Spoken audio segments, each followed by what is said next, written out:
I would like to thank you both for joining me on this marketing journey today. I have Kyla Lombardo and I have Steph Mirsky, and in every situation where I am not doing the gig myself, I like to bring in experts who live this and know this inside and out. So thank you to my marketing wizards for joining me today. Nice. Yeah, happy to be here. I'm just going to say in advance, I'm driving across the country and I'm in a car leeching internet off of Starbucks. So if it gets choppy, I'm going to cut my video and just broadcast audio, but I at least wanted you guys to see, who I am for the first 5 minutes or so. But hopefully it lasts, but if it gets choppy, I'll just drop down to audio. No problem. Cool. So let's start. Kyla, will you tell us a little bit about yourself and what you do?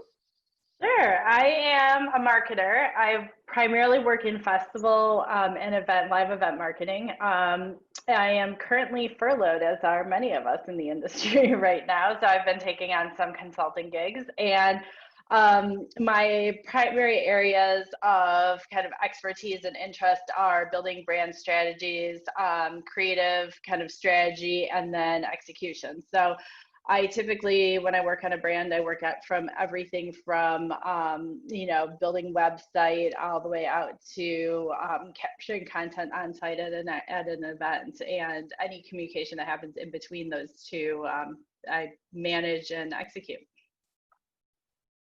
Awesome, thanks. Steph, can you intro yourself? Yeah, sure. I'm Steph. I currently work for Live Nation. I was supposed to be the creative director of touring, but there are no tours to make content for. So they've shifted me into a more social media content role, which was a good fit because before that I was at Vans Warped Tour doing kind of general marketing, content, social media, and branding. So it was everything similar to Kyla, where it's, getting the website built, getting an app built. What does the artwork look like? What does the merch look like?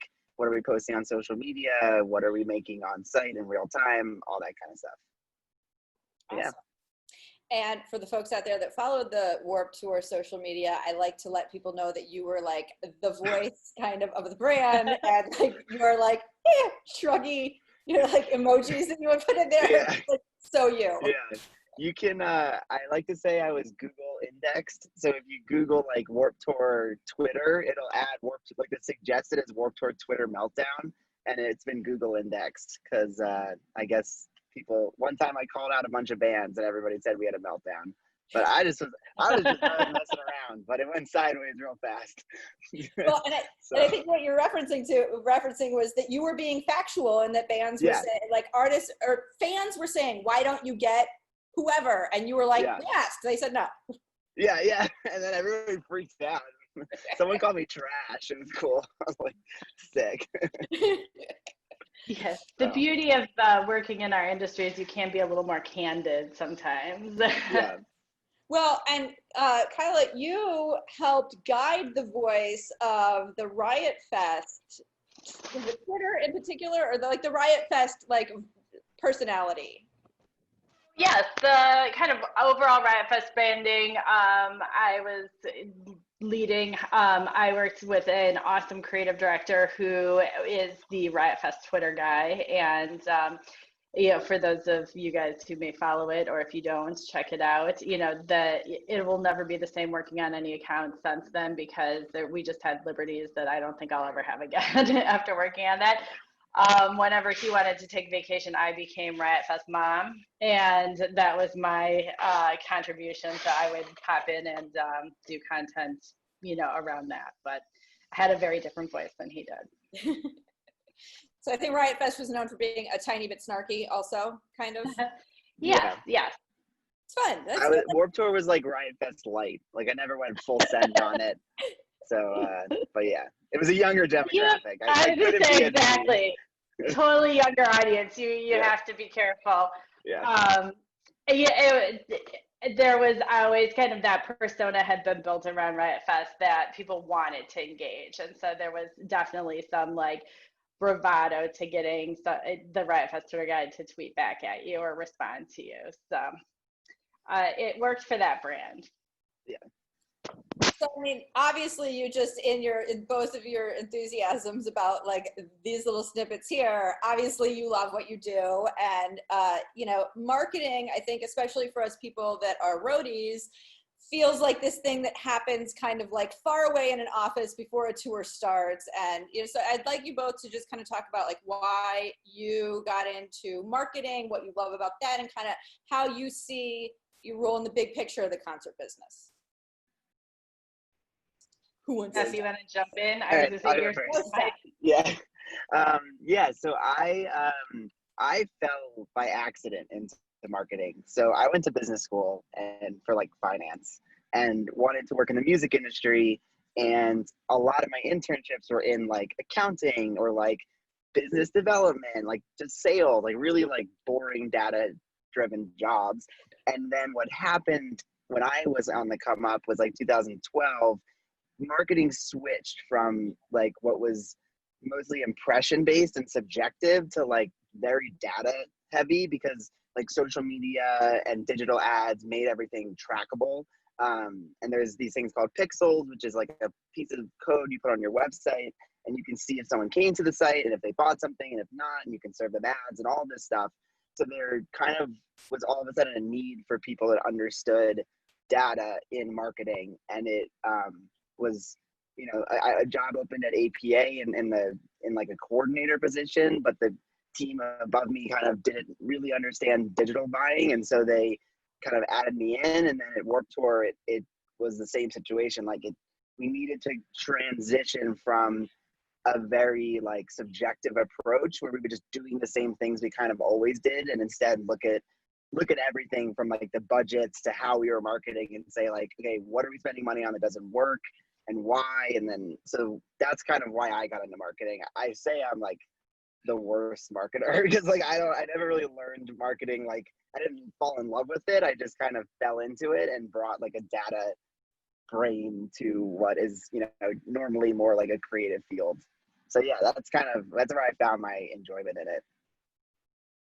Well, I think it's been a great fit for you. Like, you know, obviously you've been very successful in connecting those things. And I think that one of the things that we're going to talk about as we get further on is how much marketing has changed and gone from what you just said to, you know, a very data-driven field. So, Kyla, how about you?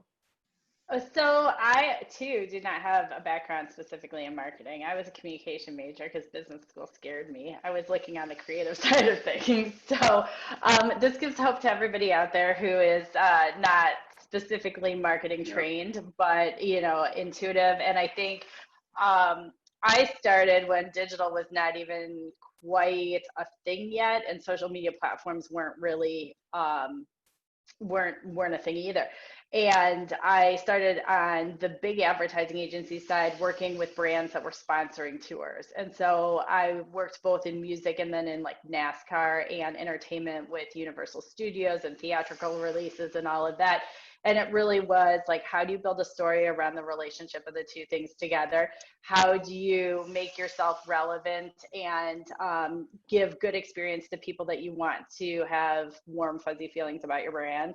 And you know, and make a sponsorship worthwhile. And so that was kind of where I got into it, and then evolved my career over time, doing some as digital emerged. Actually went to a digital entertainment studio, and that's where I got more of the engagement and data background, and then transitioned that into festivals and venue. You know, I've worked in capacities where I have worked on activation of tours in local markets, and then also marketing venues too, in addition to festivals. And there's kind of core threads that run through all of those and different nuances depending on what you're promoting. Awesome. Thank you. So I want to just let everybody know, if you have questions, put them in the Q&A. That's the best way for me to be able to see what we want to address and make sure that we hit everybody and answer everybody's questions. So digging into like marketing that's a thing that outside the concert industry, everybody even knows what that is generally. So within our industry, there are so many different kind of marketing angles. There's the artist team, there's the agent, there's the label, there's the promoter. So I just want to talk a little bit about, especially now, how all of those things are kind of coming together. So Steph, you've worked at a label, which I don't know if you did marketing specifically at the label. But not at all, but it was a small label, so I know what they did. So what, from the label perspective, what's the marketing team trying to do? Yeah, so I mean, you always have to kind of date everything. So in 2008 to 2013, the marketing team at that point, physical sales was in rapid decline, like digital downloads was in rapid decline, and streaming hadn't picked up yet the way it has. So at the time, a lot of where artist money was coming from was those like D2C packages, like vinyl was having a resurgence. So it was like vinyl and a sweatshirt, vinyl and a t-shirt. Like it was just like you would do these D2C bundles, and D2C is direct to consumer. And so at the time, a lot of the marketing was based on building a band's audience, right? So engaging in artist discovery, and at that time it was opening up for other tours, getting them coverage in magazines, getting them, and now it was like basic Facebook and Instagram were kind of in existence, Twitter was in existence, so it was building those social profiles and cultivating those fandoms and those audiences. And most of the monetization of those fans was very heavily focused on that D2C, like that first week at album drops. It was getting as many pre-orders leading into that and as many first week bundle sales as you can, because that's where really the bread and butter kind of came at the time. And then towards the end of my time at the label, like 2012, 13, was finally when like YouTube, the royalties generated from YouTube started being enough to like eclipse physical and eclipse iTunes and like actually kind of right the ship. If you look back at like SoundScan data, which is what record labels use to track unit sales of records, 2008, 2012 was like just fell off a cliff. Like it was just like the whole industry just like imploded on itself. And then slowly like 12, 13, 14, you start to see streaming kind of uptick. So that was then. And now it's obviously like almost all the focus is on streaming. It's on collaborative exposure between different artists. It's getting your artists on TikTok. It's picking up like the virality of it. The whole thing, the whole system has changed and on what label sides do for marketing. But that was mostly around like an album release. For touring side, labels are rarely involved. Some of the major labels are if they do active radio campaigns. So when I was like at APA in 2012, 13, when I was marketing like Imagine Dragons and Capital Cities, I would have to work very closely with the label's radio team to make sure that as a band was routing through those cities, and as we were doing like ticket giveaways, that we were doing them with the right radio stations, that I didn't accidentally go to like the rock station when the label's been actively trying to pursue the alternative station instead and like mess up those relationships. So that's kind of usually like if you're in the more DIY punk space, there isn't too much radio support. But when you get to the major levels, like the major labels, the pop, the top 40 radio, all like radio, like Foo Fighters type stuff, then you really need to have a strong relationship with them so you're working kind of hand in hand. So yeah, that's the label side of it all. And so, and APA is an agency, right? Yeah. So that is kind of, you kind of hit on the next thing, which is a little bit of how the agency is going to end up being a little bit of a hub to connect some of these different parts. So one of the parts that they're connected to is the promoter side. So Kyla, can you talk a little bit about what marketing on the promoter side when you're marketing a band's show or tour might look like? Sure. And early on, Steph and I actually did work in that capacity when I was at Riot Fest. So we, Steph would have a tour that was going through. We would have one of the shows that we were promoting within the tour. They would be approaching a, national kind of campaign or regional campaign, depending on, where the tour is going. And then I would get carved out a smaller budget that would be just for me to promote what was happening in Chicago, in our case, and through the venue. So I would be looking at, at a high level what they were doing, and also like Steph just mentioned, you know, is there any radio activations that are happening?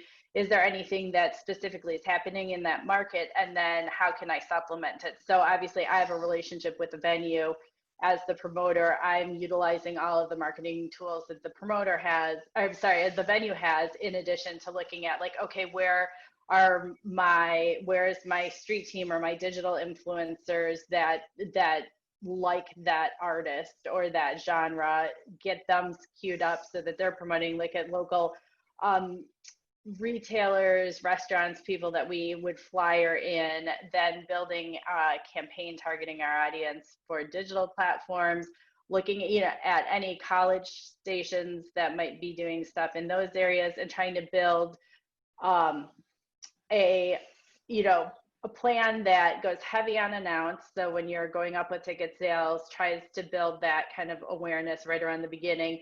Sustains, that's where I would use like more street team flyering, things like that. And the concert listings through the venue and any things I can activate through them.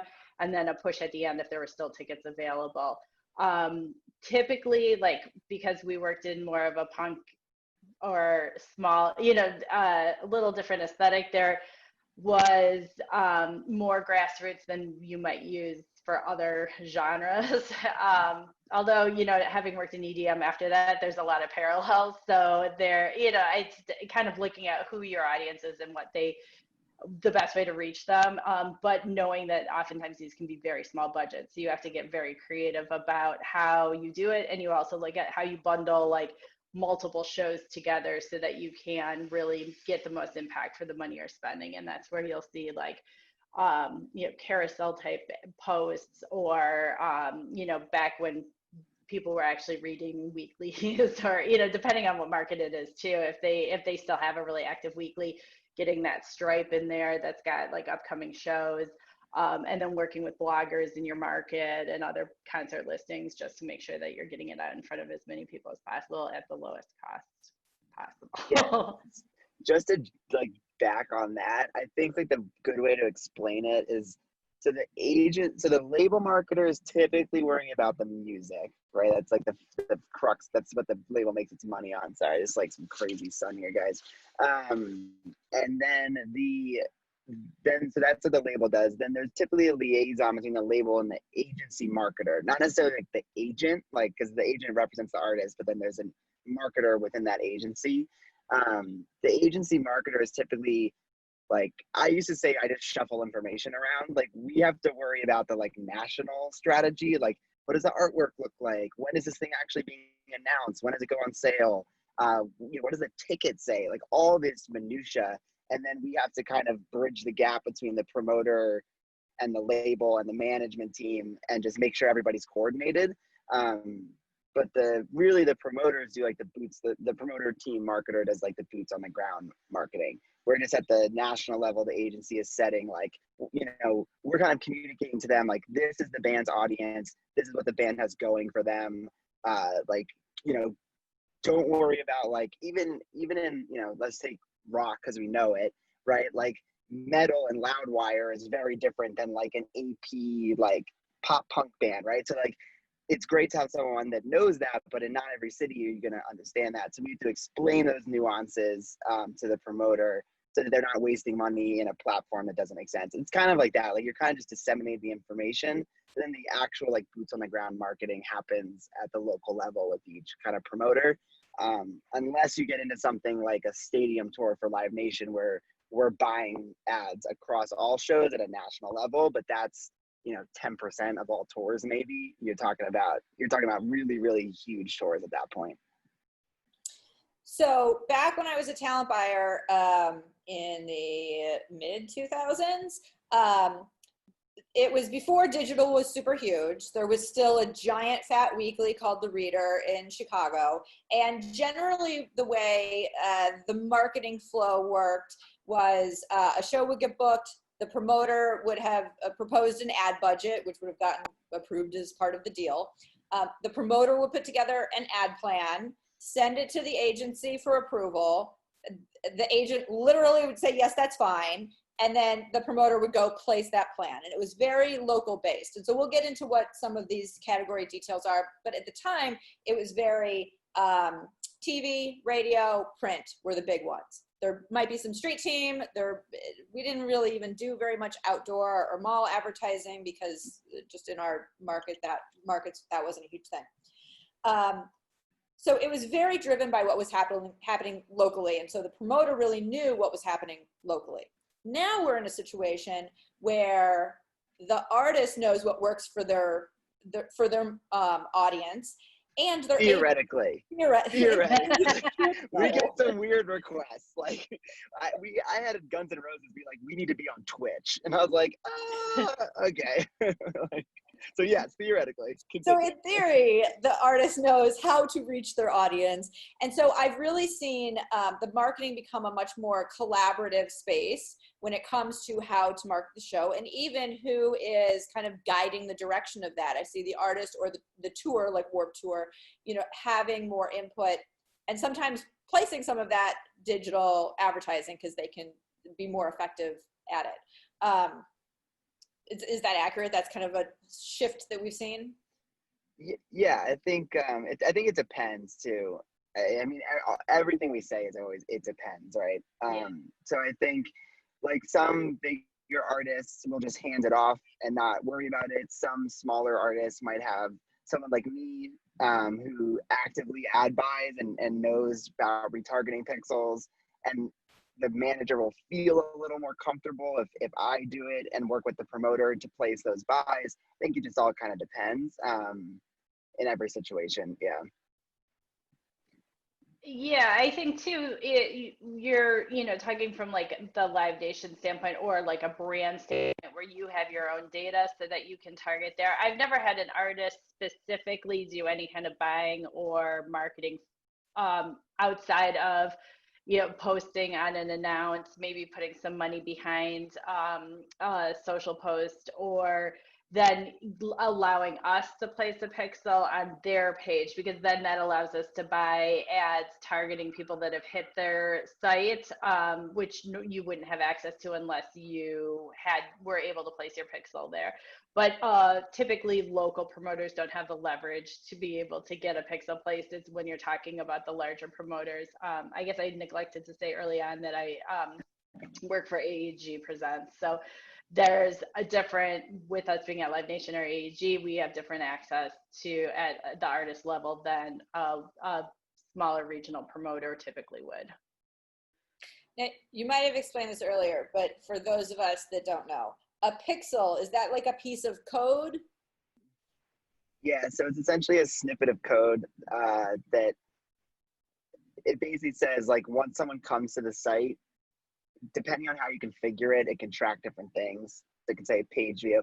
I think the best way to explain it is if you ever go to a website and you add something to a cart, or you go to the website and you don't buy anything and then you see ads for that shit all over the internet, that's a pixel. Like the snippet of code went and then it followed you around the internet, serving you ads for that thing that you viewed and didn't buy, trying to get you to buy it.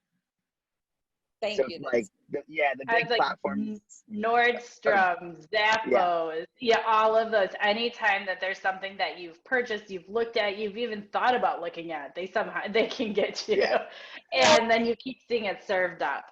So is it also a way, if you aren't controlling the website, like the artist has a website and as a promoter, they want to let you have a little bit of information about it? Is that kind of a way to share some of the data about the website when you are not the one that's controlling all exactly.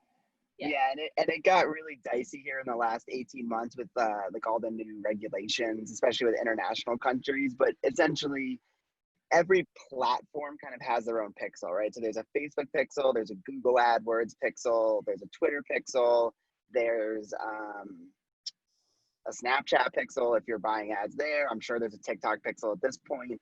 And so each platform is tracking that data and you place each one on your site.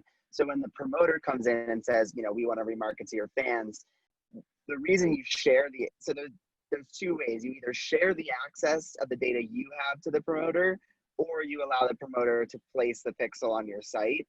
And the difference is who owns the data and who has the right to the data. So if I have the Warped Tour account and Live Nation puts their pixel on my site, well, now Live Nation owns that data, and Live Nation is responsible for that handling of that data.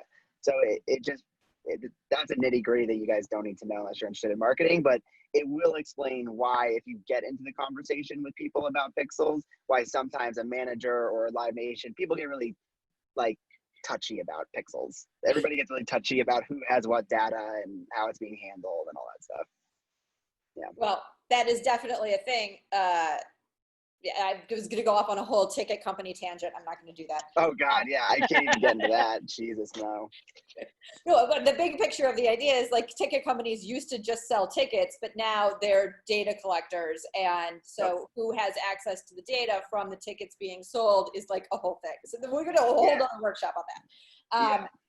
Okay, so it's really helpful to understand like the pixels, because I mean, I'm sure there was a thing like I'm sure I knew there was a thing like that, but I didn't, up until right now, I didn't know what it's called. Okay, so let's just we're kind of diving in. Maybe we'll come back. Sorry, I'm jumping around my sheet here a little bit. So, all right, before we move on into more about data. Are there any questions? There's not questions. We just like diatribe for like 30 minutes. There's gotta be a question. Ask questions, people. We're here. We can answer them whenever. So let's talk about the big media category outlets. So if we can just give a brief description, I'll have you guys go back and forth on these. On all right, buying TV. Kyla, what does it mean if you're buying a TV ad? To be honest, I have never in the past 10 years of my career had an instance where I've bought television. I have done some streaming, like pre-roll on like Comcast, which is a local cable provider, targeted towards like Adult Swim or something along. But again, those were all like digital based buys. It was not specific to broadcast at all. So unless you're doing an Elton John tour or Beyonce or, somebody who's just a mega star, you're never going to have the budget to do TV. Yeah. I see Broadway a lot, right? Like, unless you're Live Nation and buy them for Warped Tour. And I was always like, okay, like, I don't, sure. So the thing about TV is you can specify what show you want the ad to run during, what time of day, and so the same thing can happen kind of with the streaming. You can specify kind of who the audience is that's going to receive that ad. Well, and I think unless you're branding a major tour, there are so many more cost-effective ways to hit your audience than television that it just doesn't make sense with every other platform that's out there. Because television is such a wide net, and you really need to one of the biggest things you need to think about is your cost per acquisition. Is ultimately you're trying to sell tickets to something, and you're trying to sell those tickets for the lowest cost possible. So you're looking at how you're buying your media or how you're getting this information out to people in a way that you can get your cost per acquisition down to a good price point. And television just doesn't, there's traditional mediums that are not trackable, like Steph had talked about, and that are, just catch such a wide net that unless you're appealing to a really large mass population, it doesn't become cost effective to use it. So we got our first question. We do, but we're going to hold off on answering that. No. So let's talk about radio. Just a couple of the component stuff on both. Can you talk about radio ad buys and trades? Yeah, me? Yeah, just like define those things. Just define the things. Yes, so radio ad buys and trades usually go hand in hand. The radio purchasing is you're buying spots, so a 15-second, 30-second, minute-long spot on a radio station that makes sense for your artist. So if it's if it's Ariana Grande, it's going to be on top 40. If it's Foo Fighters, it's going to be on the rock station. If it's Guns N' Roses, it's going to be on the rock station. And every major market has every different radio format. Then usually when you place a buy, you also receive additional value in trade. So let's say you bought, 10 radio spots over 5 for the open and then 5 for when you got to a week before the show. They'd also throw in 30 mentions of like tickets and when they do those things, I'm sure you've all heard it. It's like call in to win tickets to the Guns N' Roses coming to the Tweeter Center. I think that's a very old venue I just made up, but yeah, so usually those things go hand in hand. I personally, so since on the Warped Tour side, I worked with a local marketer in every single market, I've actually never had a radio contact I placed a buy with. I just always had a promoter contact that would actually place the buy. They would just send me everything and I would give it a quick glance and say yes or no, or and they sometimes radio sneaks in stuff. They're like, we want to do a stage introduction. Like one of our our jockeys is gonna, and I was like, nope, not a thing on Warped Tour. Nope, see ya. So you have to check it, right? Yes, we're just gathering the information, but I have to make sure that they haven't asked for anything that's outrageous, right? Or they haven't asked for 300 tickets. Or when you get into an amphitheater or a stadium show where it's actually seated, it's not general admission, then it gets really complicated with where tickets are and the value of those tickets, and you have to block off certain rows for ticket giveaways. That gets into really complex ticketing setups around a stadium or around an amphitheater. But yeah, the general idea is that there's buying and there's trading, and usually they go hand in hand. And the only time you're going to get a trade without a buy is if you have some crazy good relationship. If I had a lean on the fact that Kevin Lyman, the founder of Warped Tour, knew this radio jockey for 30 years, I could lean on that, but I can only do it once a summer, and I wasn't getting anything else. But usually they go hand in hand. If I missed anything, Kayla, I'm sure you've bought more radio than I ever will. Yeah, I find radio's hard, but yeah, I end up, especially so for Firefly Music Festival, because I'm hitting stations on the whole East Coast, and because I'm buying across multiple genres, because we cover, rock, indie. This year before we had to cancel with having Rage, I was doing more active rock, and then pop with Halsey and Khalid, and so. I, in some cases, would go and just talk to a parent like iHeart or Intercom or one of the groups and try to work through a salesperson who could negotiate multiple markets at once for me.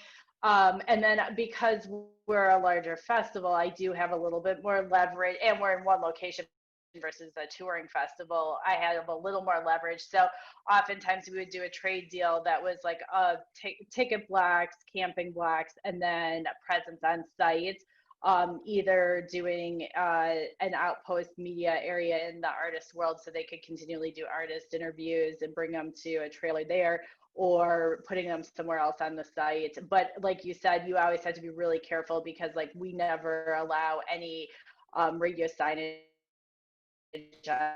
site. We don't allow any stage announcements. There's a lot of stuff that we don't, because there's so many stations. I between trade and buy would have between 35 and 50 stations I was working with across all of the East Coast. And so it helped to be working with one person that negotiated for multiple areas, because my core markets are New York, DC, Baltimore, and Philly. If I could knock that out with one person who could represent multiple stations, it made it much easier. So we got a question from Jaden. Thank you for asking, Jaden. Can you talk a little about playlisting, and has that replaced or supplemented traditional radio? Also podcast interviews and appearances. Sure. Yeah, so a lot of this would be on the label marketing side, more so than we do, or the management, artist development.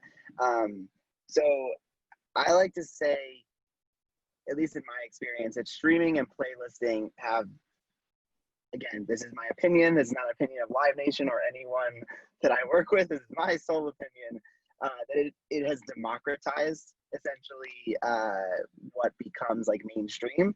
But by the same token, radio is still like radio and being like on a TV show like American Idol, like being a judge or a voice, that is what gets you to an undeniable A level, right? So like what I look at, if you look at something like, you know, they're controversial artists, but both have passed away, but Juice WRLD and XXX Tentacion, they became so undeniably large on streaming that radio could no longer ignore them, right? So streaming opened the door to artists that radio would not even give the time of day until they were so large that they couldn't be ignored anymore. And then radio started to play them. And then they went from just a massive SoundCloud, like Spotify artist that could, you know, crush in 1,000 cap or 2,000 cap like club to a massive, like A-level headlining Rolling Loud artists. And you can't do that. Like, I just don't think you can do it without radio. Like, that's my personal opinion, that like even something like a Billie Eilish, again, became undeniably large on streaming, but not until she crossed over to radio did she become a stadium artist. Like, she was massive on streaming, but she was still playing the Wiltern in LA, which is maybe 2,500 cap, was selling it out, was crushing it. But you know, until you get that boom, that radio that just hits everyone, that hits like, you know, the teenagers or the moms, like you can't really fill, in my opinion, stadiums or amphitheaters. It's very hard without that radio push. So I guess to sum it out from my perspective, radio no longer, I don't think radio makes artists anymore, but I still think it breaks them to that next level. I think streaming is just democratize it a little bit more, where like radio used to gatekeep, and now kind of radio is being told what to play based on what's popping over in streaming. So I think streaming and playlisting is absolutely massive and isn't going to go anywhere. That's again, but I would agree with you as well. I don't know that the mainstream audience has caught up with that yet, because what I've been seeing, which has been interesting to me, was that now you see people, if you're reading, you know, Bonnaroo or like any of the major festival socials, there's a lot of people who take issue with artists that they perceive as having broken recently being in top tier positions on those lineups, when they have actually been gathering an audience at the streaming level. So like the backlash around Lizzo being a headliner at Bonnaroo this past year, like, you know, people thought she just came out of nowhere, where she's been working like forever.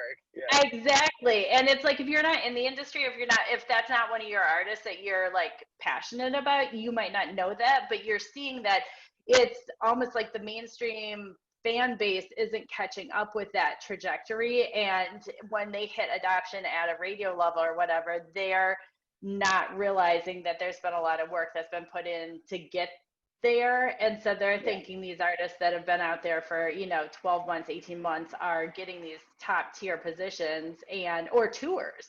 And they're saying like, what, you know, it was interesting to see that kind of backlash that I had. That's interesting. Previously. Yeah.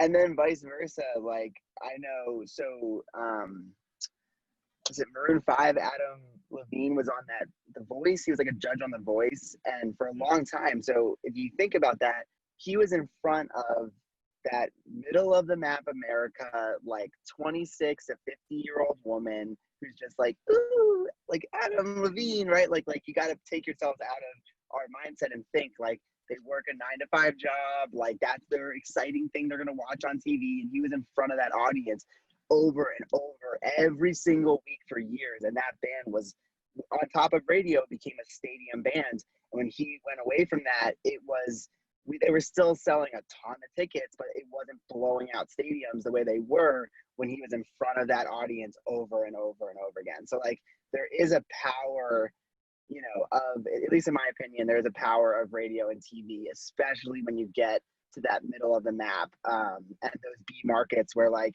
yeah, Chicago, you can sell a stadium just because the sheer population size, but what are you going to do when you get to, you know, a B market or a Houston, Texas, or something that's not, you know, just massive city? Yeah.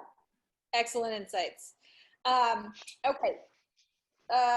Next in our media outlet categories, we'll talk a little bit about print. And does anybody ever do any print anymore ever?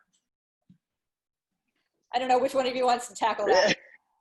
I don't know. I can't think of any print that I've done in the past 4 years, 3 to 4 years. And prior to that, it was like in a weekly, in a listing, and it was more for local shows than any festival or other. So. Where I saw it was when I was at APA. Again, I did like Air Supply, which is like an 80s soft rock band that like your grandparents probably listened to. Stuff like that, like Engelbert Humperdinck, which is like a Frank Sinatra type guy. Like just this stuff where like the demographic is like, you know, whether it's a casino play or just the demographic is so significantly older, like that is more of a print format. But now they're all on Facebook too, just bitching about politics. So like you can hit them with ads on Facebook.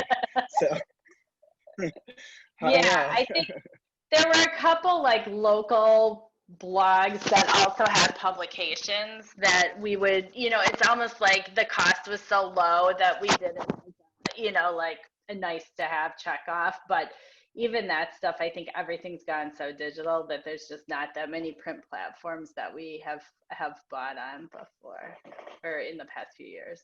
Yeah, and I think the only other time I would get into print or like street teaming is if Warped Tour was like having rough ticket sales, and Kevin would be like, "We're too digital.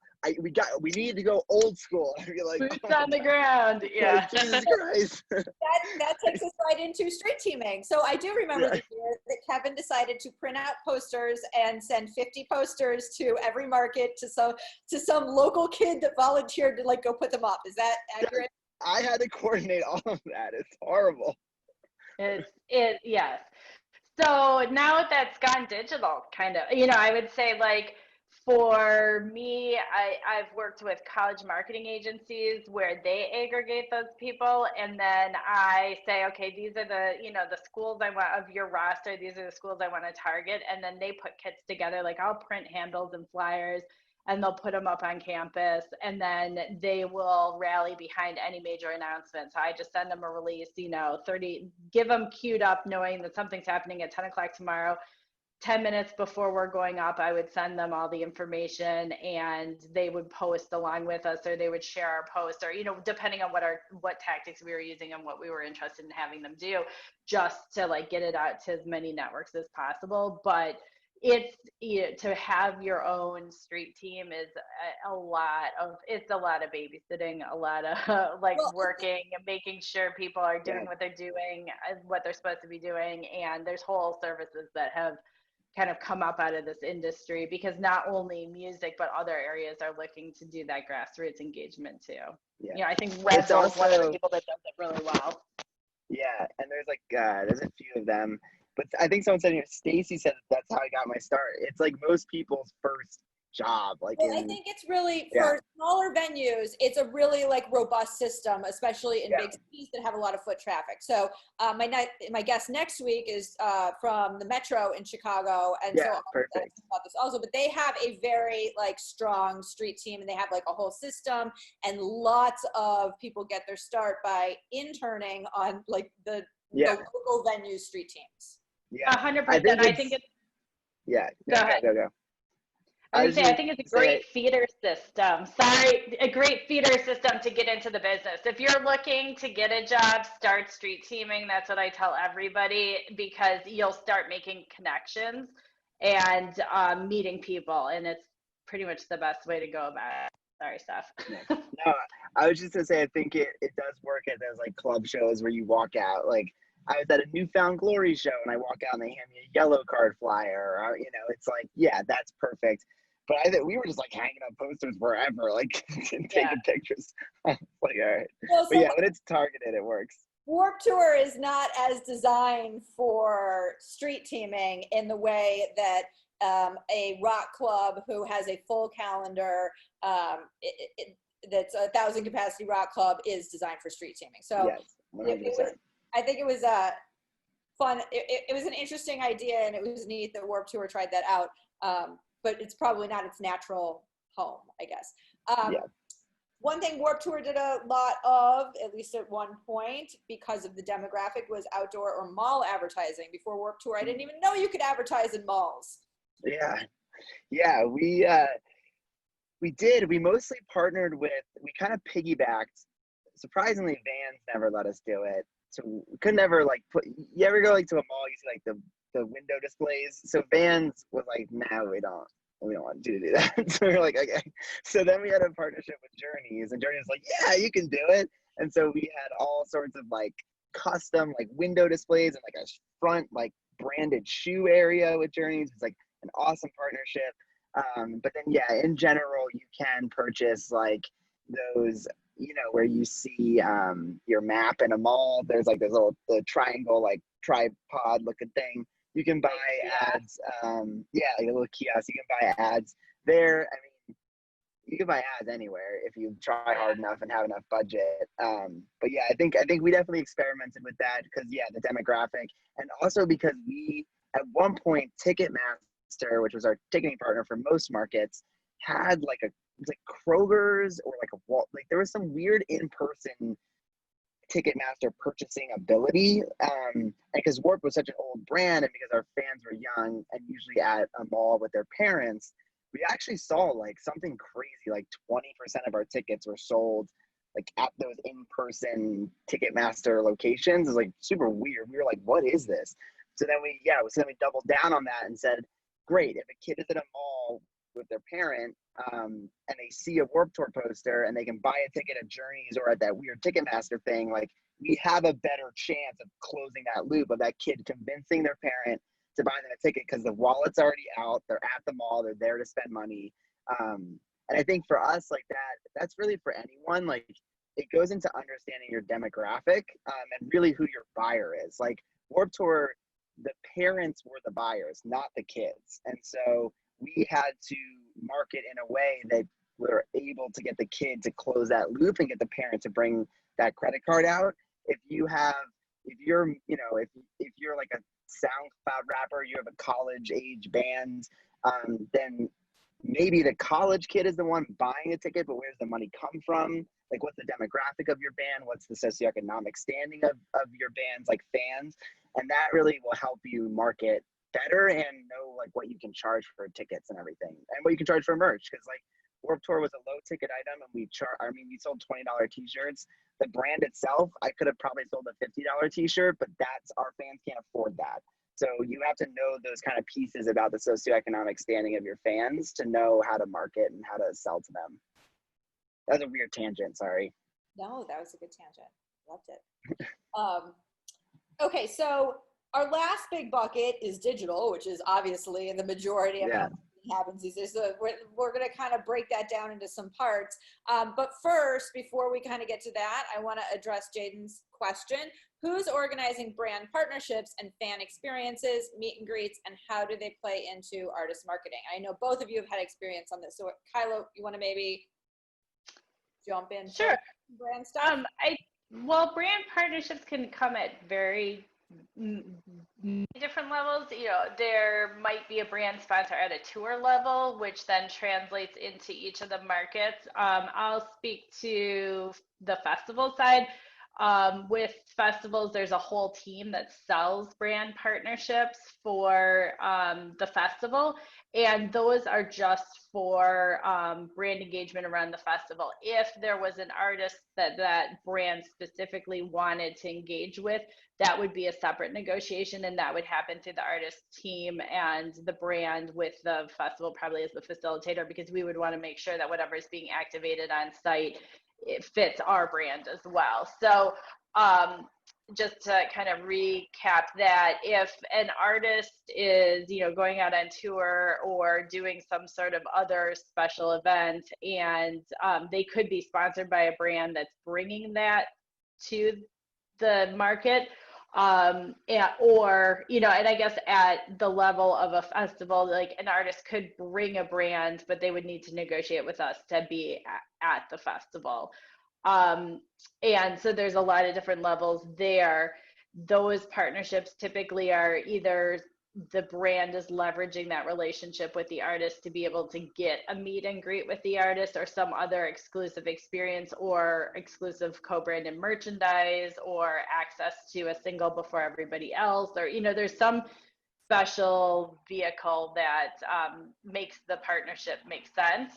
As far as meet and greets, oftentimes that's handled kind of by whoever the band uses for, or the artist uses for their own community engagement. If it's just a, you know, I want to meet my fans as I'm going through each market, and then they typically will do some kind of outreach either within their closed network of their fan base that they kind of fan club or whoever manages their social media.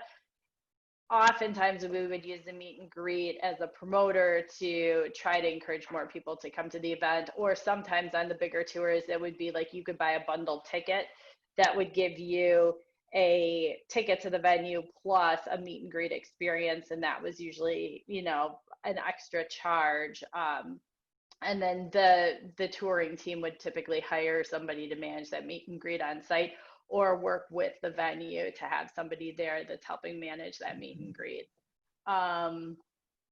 You know, they are great marketing tools. So if, you know, you have a slow selling show and you know, offer up, like, you know, if you buy your tickets between this day and this day, one of you will be selected for a meet and greet or something along that way. You can use it as a marketing tool also to try to convert tickets. Those are kind of all the different areas I've worked with brands and artists.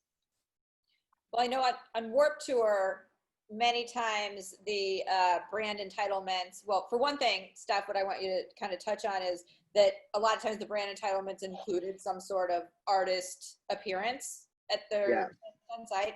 And then also the kind of year-round engagement that these brand partnerships turned into, where there was not just on-site deliverables, but like in the case of Journeys, their Vans Warped Tours in the Journey store and, you know, year-round on the socials. Can you speak to those things a little? Yeah, so I think, I mean, first, everything is negotiable, right? Like anything you see is negotiable with between brand partnerships and artist partnerships.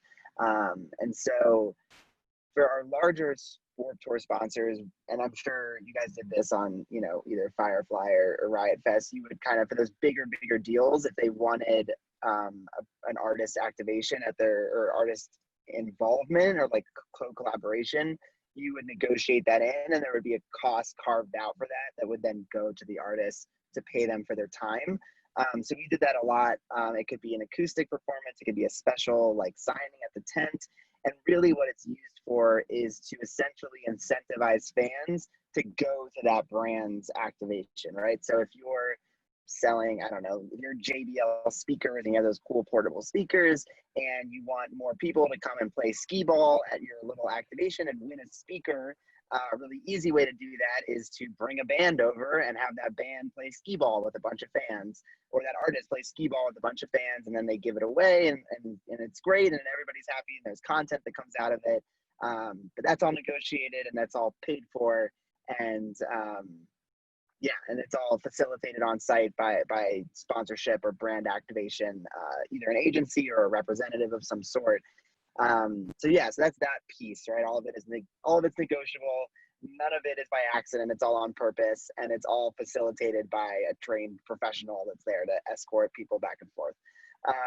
As it extends into like off cycle or off season, I think unlike so most festivals will kind of go into their announce and on sale phase and then their active campaign, and the festival happens. And then they kind of go dark and go into like off season, and they kind of wait for the next thing to come around. Warped kind of did a good job of being a year-round brand. And so we would extend, like, let's say Journey's deal included like 7 social media posts.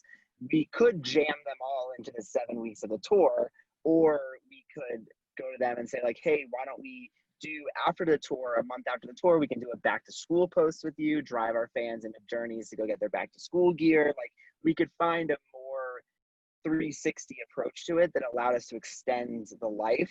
I personally like that because it allowed me to not have to jam 7 journeys posts into 7 weeks. And like, when you already have like all this content going out every single day, and then all of a sudden you have all these sponsor pieces, it just allowed me as as like the sole marketer and social media person and content producer that just wore a lot of hats to like have its chance to breathe and like allow the brand connection points to extend past those 7 weeks, by making content on site or making content with artists that would kind of speak to a later date. We would do stuff like that all the time. Like I one time saw like a kid wearing a Santa costume at Warped Tour, and I just grabbed them and shot a bunch of content with that kid and slapped like all access passes on him as like a thank you, because I obviously wasn't paying him for his photos. But then used all that content when we got to like Christmas time, like throughout the years. Like I was able to like plug that, you know, that one kid I found in a Santa costume one time with like Vans one year, and then it was like something else. And so kind of like worked in it and gave us like an extension of the brand year round. But it was all very just like fly by the seat of your pants, just like find those pieces that make sense. That's not just the summertime. But then when it also comes down to like not a branded tour or a festival, usually the partnerships, unless it's like, again, it all depends on the size, right? So a Post Malone, a Billie Eilish, a T Swift, like stuff at that level is gonna have someone on the manager side or someone at Live Nation or AEG negotiating brand deals for them. But then if you get down to like smaller club tour artists, usually somebody that's coming up with a brand deal is usually a manager or like a day-to-day manager that's like, hey, our guys are vegan, let's go to Beyond Meat and like get a bunch of free food from them, so that helps our band, and we'll make like X number of pieces of content and post about Beyond Meat throughout the tour, right? Like there's different things you can negotiate that just maybe save costs for your band and doesn't necessarily, it's not going to be some $1 million check, but it's like, hey, you know, if they're workout guys, let's get, you know, whey protein for them for 3 years. They're never going to need to buy it, right? That'll save your band costs. And in exchange, you're just doing like a couple posts on an off day and whatever. So there's like ways to maybe you're not going to get that big cash check for your band or your artist, but you can find partnerships. Again, it can be food, it can be what mic they use, it can be what guitar they use, and everything is negotiable. So I always try to say, like, look at everything you use on the road, and anywhere you can find a partnership, anywhere you can save costs. They cost you a couple social posts. I mean, that's nothing compared to a couple $1,000s in gear or whatever. So, yeah, and sponsors for festivals or like tours, sometimes all they want is to be back of house with the artist, and it's not anything forward facing. So there's activations that could be that fans never ever see, but that bring something of value to the artist, the production team, whatever it might be. PBR would sponsor our backstage barbecue parties frequently, which was not something forward facing for fans, because we would never have had alcohol sponsors. Right. Yeah. And we would get all sorts of stuff. We would get mics for the stages sponsored. I mean, anything you can get sponsored. And we wouldn't talk about that to the fans, but it was, you know, free gear. So, yeah. So on Warped Tour and the kind of wrapping up our big transit buckets of media outlets, I love this story, if you could talk to it, Steph, about how there used to be TV advertising in every market, and the transition from taking that individual market budget out of each market and doing the webcast. Yeah, so it was actually slightly before my time, but the idea was if we were spending $3,000, I'm actually going to do even numbers so I can do quick math. We were spending like $2,000 in every market over 40 shows, right? That would be, oh my God, like 80,000. 80 grand? Yeah, it's like $80,000. I swear I'm good at math. So that would be like 80 grand, right? But it wasn't 2,000, it was probably like $5 grand because TV is very expensive. So now you have a bucket of funds, and we were saying, okay, TV in 2010, 11, 12, like it's starting, like we're starting to see this shift into digital, and then Warped became really digitally focused and heavy. So in 2015, we were like, all right, let's take that bucket of $80,000 to $200,000 across all these shows And instead of doing TV ads, let's do a webcast of our first show. We'll do a multi-stage webcast. And what originally was a bunch of ads that we could never prove like, effectiveness of, became a webcast that we could track like all the way down to granular viewership and have pixels and have YouTube audiences that we could then turn around and remarket to. So we did this massive first day webcast. It was multi-stages, multi-camera. We would have a landing page for it, do a ton of marketing, and we would drive. I mean, it did a lot. It was like, we would peak at like 80,000 concurrent viewers, which is more than could be at any one given Warped Tour. And throughout the day, you would see up to like 250,000 different people tune in for, it could be for one song, and they're like, man, that's not for me. Or it could be, for the whole day, or they could come for 10 minutes here, 5 minutes here, 30 minutes here. It kind of depended. But yeah, we were not only have data, which was, so we took what was completely untrackable and unknown, and now we can track it and have data behind it. But we also were then able to sell sponsorship dollars against it. So we were able to slot like ads for sponsors into the broadcast. So we took what was an expense and turned it into a revenue driver or for sponsorships. So it was kind of a win-win, and it was a ton of fun to do. You have to clear the rights to everything. It's a huge pain in the ass, like in terms of the rights clearance, and like some artists would want to like see, or like some artists tried to be like, well, I want to hear what goes up before it goes up, and we were like, no, sorry, but that's rare actually. I've learned.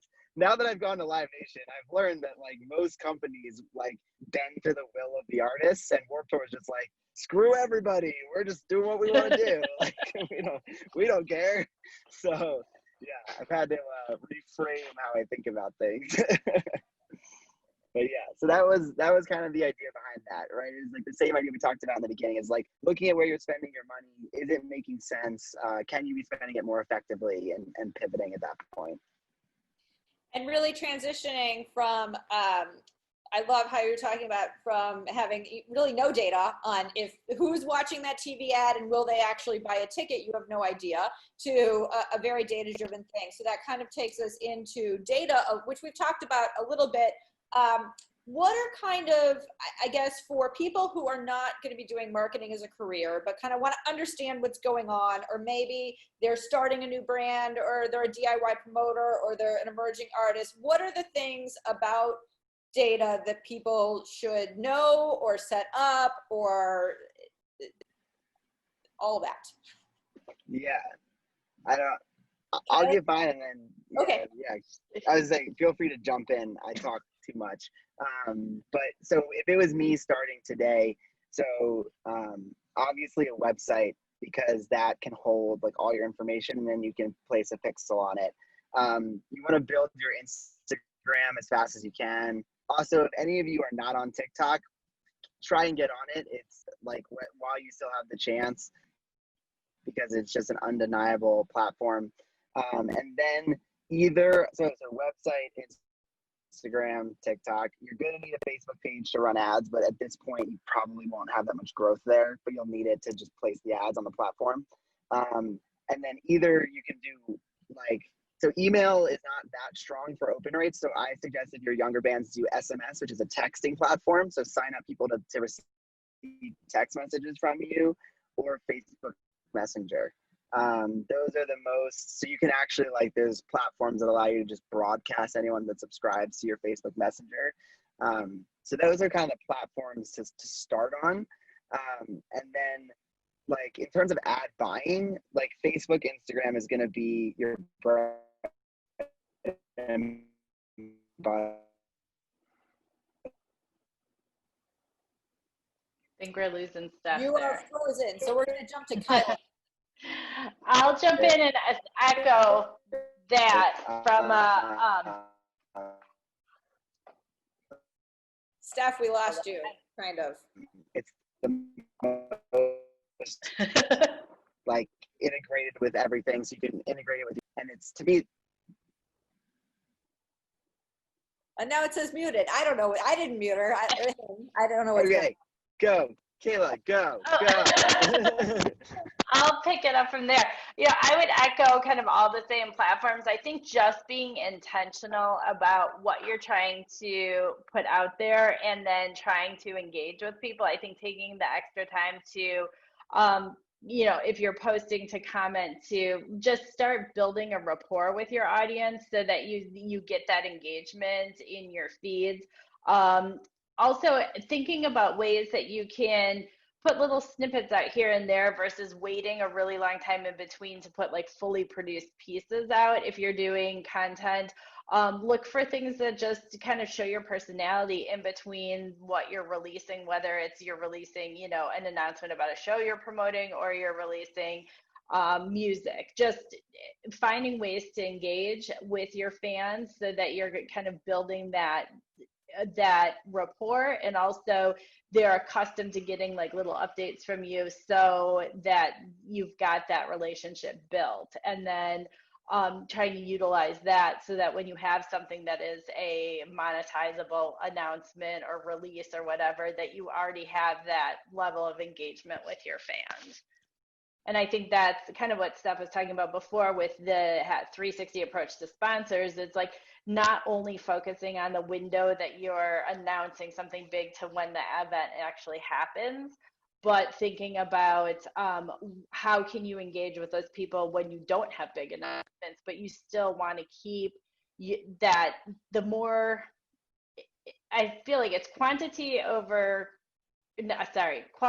quantity, but also like don't belabor it and think about it too much. You kind of have to hit along the way, because the more consistently you're engaging with somebody, the more your next post is going to get served up. You're trying to keep an engagement level going so that when you do have big announcements, you already have that seated. Yeah, you said it infinitely better than me. Am I not choppy anymore? Am I back? You're back. I think you're back. Okay. So there's to piggyback off what you were saying. This is like a weird tangent, but there's a like marketing guru named Gary Vee, and his theory is that it's the volume of content you put out that you learn from. So like, yes, things need to be polished, but only to an extent. And I'll just say from my experience, the reason Warped Tour worked with so few people, I mean, there were literally 4 full-time employees that ran that thing, was because we operated under good enough and we just rolled and we tested things and we didn't overthink things. And now being at a massive corporation, I mean, there are like 6 rounds of approval for a social post. And before it was just me being like, yeah, that's good enough.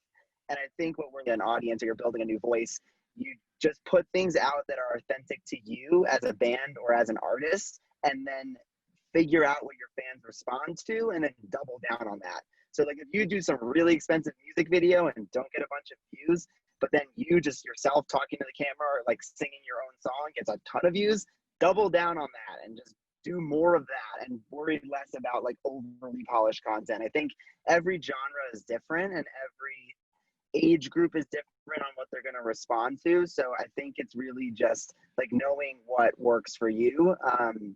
Because I see people get tripped up in like the perfect photo or the perfect graphic, and like like meme accounts win Instagram, and I'm over here like trying to make some beautiful, like very expensive video, and it's like I should just make a meme and call it a day. So like I think it's really just like knowing what works for your audience, and testing things and just trying and seeing what works, and then doubling down on what works. And that's across the board, right?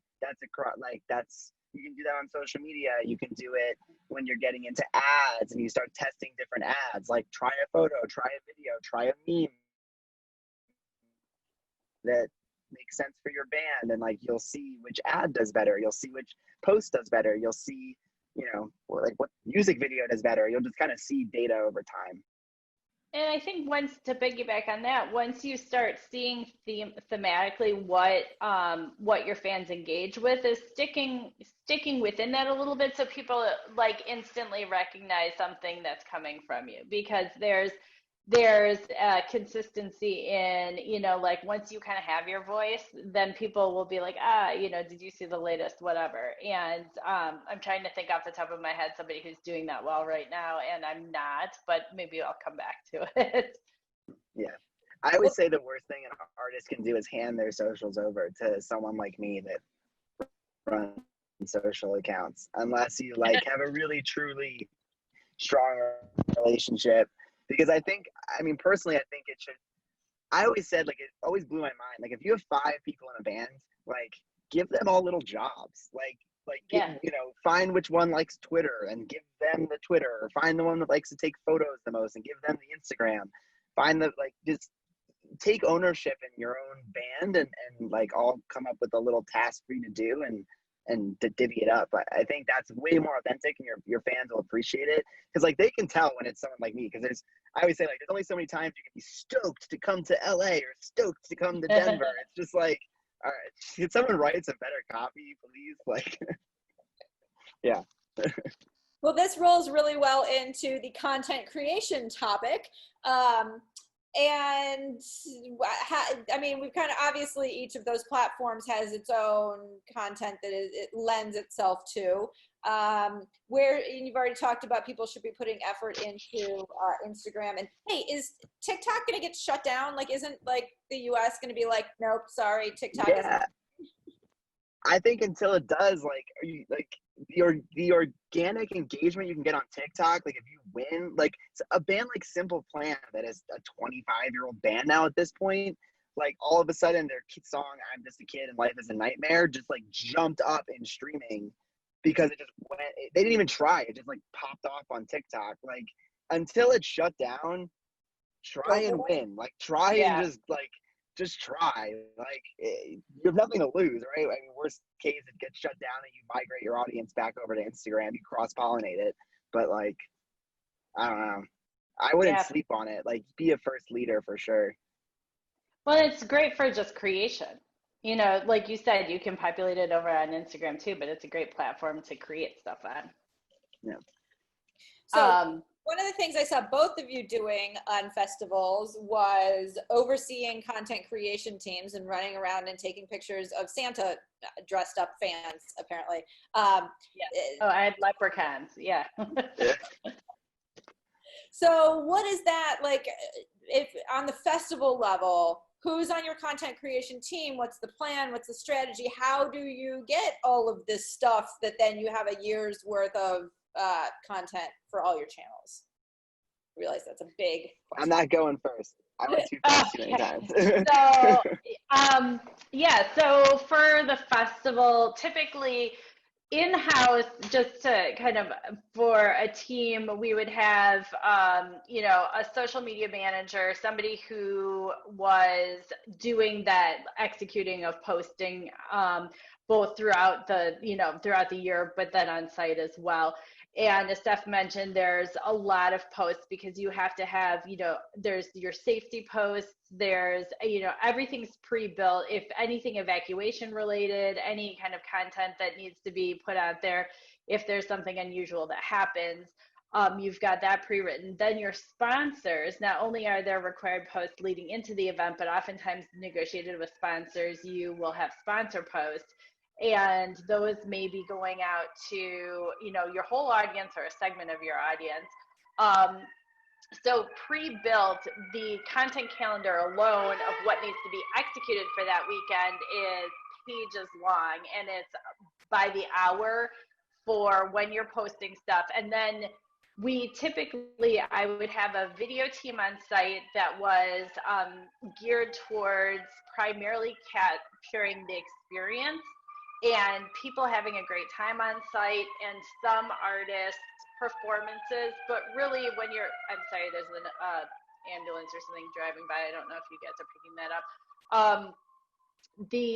Typically, I am focused less on capturing artist content than I am on capturing the overall experience, because when you go into another marketing cycle, it's very hard to use artist content to promote for a show that artist is not going to be at. So when you're doing a hype reel or you're doing a teaser for the next year's announce or things like that, yes, 100% I'll use artist performance. But my goal is more the experiential performance and people having this really like amazing experience on site at the event and then interspersed with artist related. When you're going to promote that, and sometimes you'll pull generic artist performances to stick in there as you're trying to go up with like an announce to tease that the new artist is going to be at the next year. But I will have a list typically that's broken out by day of what I want them to capture. So whether it's sponsorship activations, it's something special we know we're doing as a pop-up experientially on site.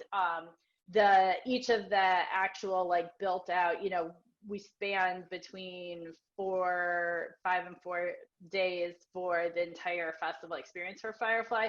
So I'll want to get, the cars loading into camping, people setting up their tents, people coming into the venue, people, we have stages in both of the campgrounds in addition to the stages in the festival. So there will be a shot list for every single day for video, for still photography. I will have a team of, about 10 video, as well as an on-site editor who will be creating content that I can put out while we're on site, as well as organizing it so that we have it cataloged. So when we're going to build future content, we know where to get everything.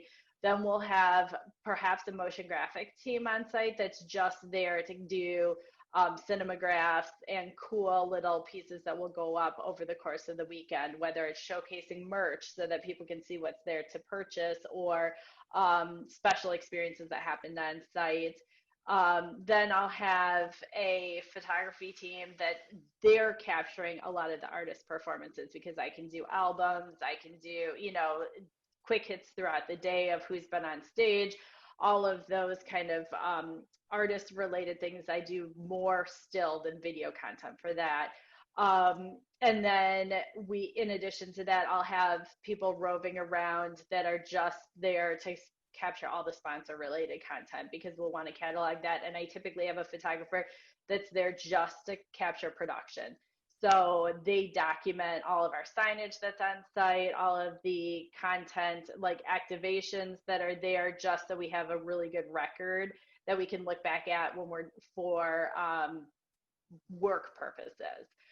So all of that gets built out in the months leading into the event, kind of with a directive. And then we have a production meeting every morning that goes through what was captured already, what we may have, what we still need to get, looking at things that we know are special activities are happening. If I know an artist is going to have a collaborator come out, making sure I know what time it is, if there's any special effects, lasers, pyro, any kind of major production things, making sure I have people queued all the way around.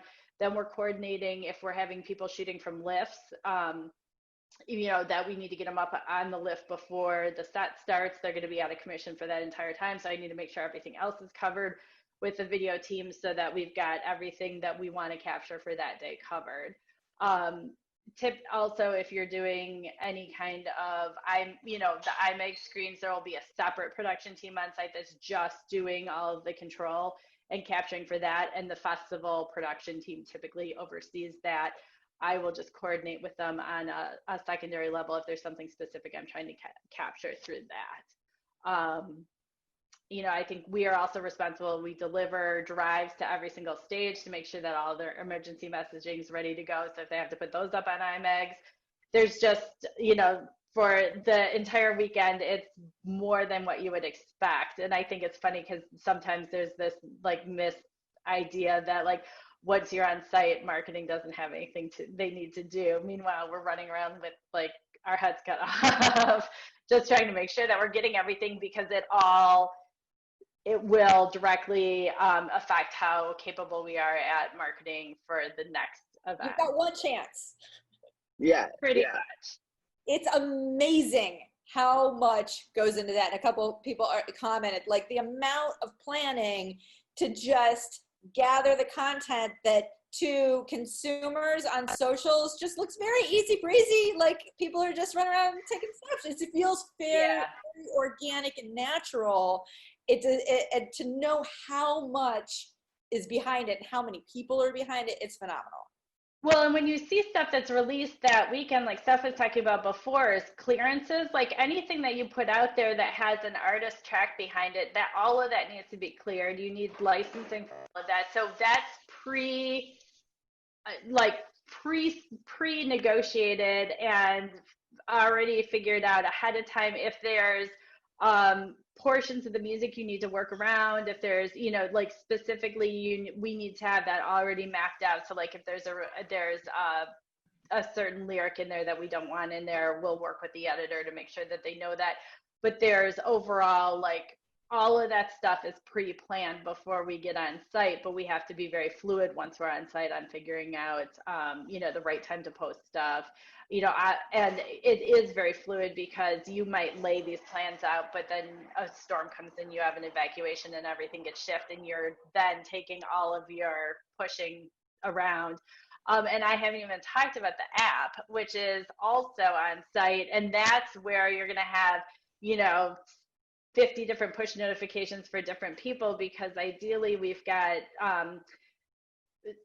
tracking on site that we know, okay, we have this activation, we have a sponsor, you know, this sponsor activation, we're required to push out messaging to people to remind them to go there. Well, we don't want to hit people who have already been to that, because that's just like an extra notification they don't need to get. So then we target people who haven't been to that and like push them to it so that they get to experience what's to offer without hitting somebody who's already been there.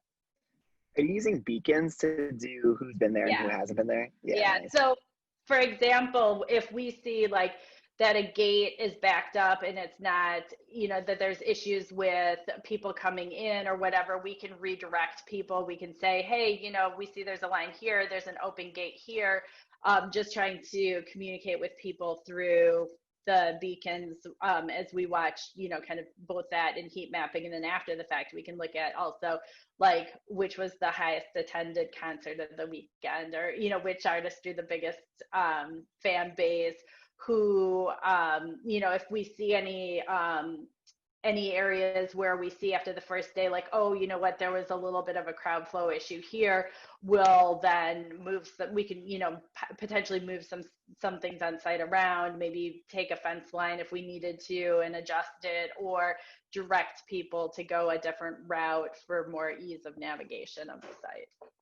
So for people unfamiliar with the term beacon, it is a thing that's kind of like physically placed that can sense which devices are in a specific geographic area. So it's the way that, like a Bluetooth.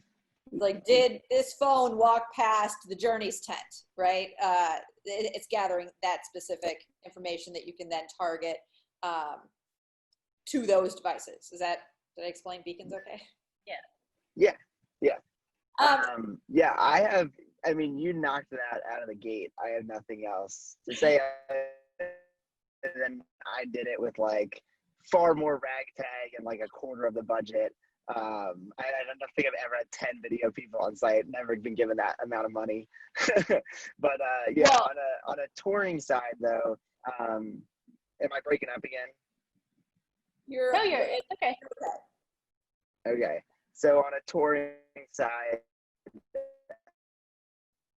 I think the photographer that's on the whole tour with an artist, and they're at every single show, but the setup is the same. You're outputting photo and video from every show. You have shot lists if there's certain, you know, pyro marks or any kind of specific, like if there's in big stadium shows, there's maybe a lift that happens, maybe an aerial piece that happens. You have different marks to hit, and you're flipping that content around kind of every single day or within the show for the artist team. If there are any content creators on here, I beg you to attempt to, early on in your career, employ the ideology of sharing as much as you can. I now have gotten into like so many conversations of why can't Live Nation get the content that the artist team is outputting to use in ads to sell more tickets, and there's always these like red tape I come, from a belief in like a rising tide floats all boats, better content sells more tickets, everybody wins. So the more I think you can be like that in your career and kind of don't put up so many extra, I think it's anybody, but content creators, don't put up extra barriers, the more kind of things will come full circle for you. Like any content creators I work with that maybe like, for example, maybe it's Post Malone's guy that now I have a relationship with. I'll hire him for anything I can if he's free. But like if he was like, nah, I'm not sending you my photos, I'll be like, all right, cool, I'm not gonna hire you then. So I think it all kind of comes full circle. Yeah. That, and I will say the other thing for content creators is don't ever post to your socials before, if you are hired to work as a content creator for a festival, for an artist, for whatever, don't post to your socials before you've been able to release it, before the person who's engaging you has had a chance to put it up there. Yeah. And you should always be tagged by who's hiring you at that event for credit. So it's not that you won't get credit for it, but as a professional courtesy, because you are hired to do this role, you go ahead and have, make sure that you clear with the person who's engaged you before you go out and put it on your socials. It doesn't mean you can't put it on your socials, just there is, it makes me less likely to post something, even if it's really cool, if it's gone out on your socials first, than if I am able to post it first for the brand that you were hired to work for. And conversely, I've also had it where I've hired people who had a relationship with the artist team and have sent photos to the artist team before letting me pre-screen them. And that also is a no in my book. We're all working to collaborate together, and I will give you credit and build you up and get you more gigs, but I also want to be a part of the process, because there's, I have a brand that I am also responsible for and a relationship that I'm responsible for as well. So you hit on a couple of things that I think are in this new world that we're in, we're getting worked out for a while. So giving credit, I see all the time now on who took the picture or who directed the thing or who produced the thing. So credit and approvals. So I know that in you guys' worlds, before you're announcing anything that has the artist on it, you're getting the artist's approval on it. And that, I think also what you're saying is trickles down to freelancers or independent people that you're hiring. If you are hiring somebody, they should be getting your approval. Everybody needs to get everybody's approval all the time on everything, right? Yes, pretty much. And then everybody's just happy. So, when it comes to when we're putting something out into the world, if it's not just our own personal thing, I think it is err on the side of, get permission, don't ask forgiveness. Like, you should be asking permission in advance in this particular category of stuff, because people can get very upset if something's gone out into the world and it's not, they didn't approve it. So real quick, in the conversation of this call or chat, I have had a call added to my calendar for right now, unfortunately. But if there's like one last question or anything you want me to answer, I'm happy to. If there's any like Q&As, I can be a minute or two late. I do have one thing. So Jaden asks, since COVID-19 began, curious if you've seen artists do something innovative to reach or engage fans and or replace touring, which Steph, I know as the director of touring, you exactly had to do that shift too. I think the best one I've seen so far that's not like a Post Malone doing Nirvana or somebody with just like unlimited budget. I think Under Oath did an awesome thing recently with the observatory, where they essentially built like a 360 stage with like full lighting and everything, and streamed from a venue where you could have professional level streaming, sound, all that. And they did something smart, like a full album playthrough instead of just like a mishmash live stream. So they kind of, it was able to give production value that you're not getting from like your bedroom live stream, like from Instagram Live. So they gated it so people had to pay, but I think some money went to charity. It was a full production. and it was an album playthrough, right? So you hit each piece, right? You kind of gave everybody as much value as you could. So I think that anything like that is awesome. But I mean, It's so funny it's hard. It's brutal because Yeah. we are a world right now that perceives content as should be free. So we have been trained through streaming to believe, and Instagram Live and Facebook Live, that all of this shit should be free. And now we're trying to monetize it. So it is very, very challenging. There's only so much innovation you can do. So yeah, if I had a silver bullet, I'd probably not be on this call and I'd be in meetings with like Rapina, the CEO of Live Nation, but I don't. So I don't have any silver bullet. You brought up the Under Oath thing because when I did an office hours on emerging artists, Randy Nichols, who coordinated that whole thing as the manager of Under Oath, it was the day that was being announced. He was like, I shouldn't have even done your workshop because I'm announcing this giant thing that I've been working on from 8 in the morning till 1 in the morning every day. So if you want to hear the manager of Under Oath talk about stuff, there's that one you can go watch. Well, Steph, thank you so much for being with us. And I do real quick. Someone did ask a question, Ryan, about like wearing multiple hats. So, I'm just gonna answer my perspective of it. So, the short answer is the bigger the company, the narrow scope of your job. So if you work for a Live Nation, you're gonna do you work in just web development or just ad buying or you're gonna do that at the corporate level. You're gonna have a very siloed job, or you're just gonna be a graphic designer. If you work in small companies, you can wear as many hats as you want. There are people in this industry that seems to be specific about web development or design, so that might be something you're interested in. You can be a freelancer that just builds band websites and makes merch designs and there are freelancers I hire left and right for that kind of work. So it is possible. You could also work for a record label, just making website after website after website. That is something you can do. Again, I think it just depends on the size of the company. But I'm going to jump. It was awesome talking to all of you. Jen, give them my email or my Instagram, whatever. I'm happy to answer any more questions. And I'm sorry I got to bail. That's all right. We're actually wrapping up. So, Kyla, thank you also. Thank you both. You have taught us so much about marketing. I learned a lot of stuff, and I just appreciate your time very much, and I appreciate everybody tuning in, and you guys have a wonderful weekend. Thanks. You too. And share my email as well. I'm happy to field any questions or what have you. I will do that. Thank you so much. Bye. Take care. Bye.